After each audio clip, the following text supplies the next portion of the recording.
Hi, this is Jamie with Stonemaier Games, and today I'm going to talk about behavioral psychology and how it relates to crowdfunding. Behavioral psychology is the study of why people act the way they do, often in terms of economics or pricing or consumerism, but it's much bigger than that too. There are two authors I highly recommend you checking out. They both have TED Talks and books. They're Dan Ariely and Daniel Pink, both fascinating authors who talk about a wide variety of studies and experiments about behavioral psychology. There are three aspects I wanted to touch upon today as they relate to crowdfunding and Kickstarter. The first is that studies show that seeing another human's face, whether it's a photo or a video, seeing their actual face can significantly increase empathy. This was shown in a study involving x-rays, people who were studying x-rays. If they saw the person's face next to the x-ray, they were actually significantly more likely to catch things that were wrong in the x-ray. So this relates to crowdfunding in that I highly recommend that you use a photo of your actual face as your personal thumbnail on the project page. And also make sure that your face appears in the project video and occasionally in project updates. This can help backers connect to you and relate to you and empathize with you as a creator.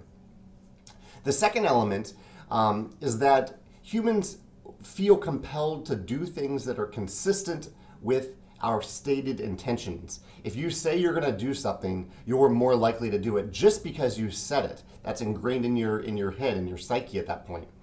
And so this element of consistency can be used for backers and for crowdfunding if you have a Facebook event leading up to the Kickstarter campaign that lets people say that they're interested in it or that they're going to attend the campaign. Just by giving people that opportunity to say, yes, I'm going to show up on day one, can actually have a significant impact on whether or not they do show up on day one as a backer. The last thing is a twist on empathy. Instead of having backers relate to you and empathize with you, I think it's also really important for creators to empathize with their backers. This is something that I've run into on both sides of the coin, where sometimes someone might say something on a project page or during a campaign that makes me defensive instinctively. And I've learned a little trick to get over that, because getting defensive never works out well. I've never seen that work out well. So the trick that I've learned is that if someone says something and as I feel myself typing something that might be a little harsher than it needs to be, or something that might broaden the gap between us instead of bringing us closer together, is that I pretend that I'm writing an answer to my best friend. And as I'm sure you are with your best friend, you might say things differently to your best friend or your mother, your grandmother, someone that you have a lot of empathy for. You might say things in a much more relatable way, in a much kinder way than if you are talking to a random person on the internet.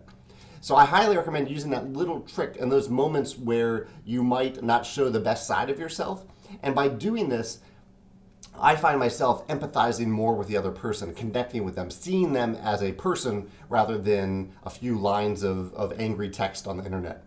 So those are my three tips for behavioral psychology to increase the connections, the relationships, and the number of backers that you have as part of your campaign, the number of engaged backers. Good luck.